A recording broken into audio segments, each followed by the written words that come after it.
Welcome to Not Milk Never Milk. Subscribe if you're lactose intolerant. In this video, I will explain how to remove a Ford Transit battery. Before we begin, safety is paramount. Always wear safety glasses and gloves to protect your hands and eyes. Make sure your Transit is parked on a flat, stable surface with the engine completely off.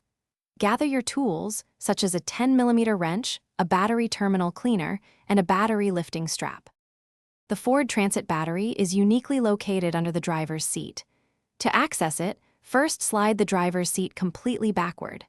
Next, you will need to remove the two plastic screw covers and the rail stop bolts that secure the seat.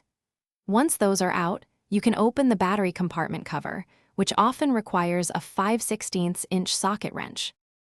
Now let's disconnect the battery. Always start by locating the negative battery terminal, which has a minus sign. Use your 10mm wrench to loosen and carefully remove this cable first. Then, proceed to the positive terminal, marked with a plus sign, and remove that cable. Finally, remove the battery hold-down clamp, often secured by two fastening bolts, to free the battery. With the cables and hold-down removed, carefully lift the heavy battery out of its compartment. A battery strap can be very helpful here. Before installing a new battery, clean the battery tray and terminal clamps thoroughly. For reinstallation, connect the positive cable first, then the negative cable. Make sure all connections are tight and secure to ensure proper electrical flow and prevent future problems.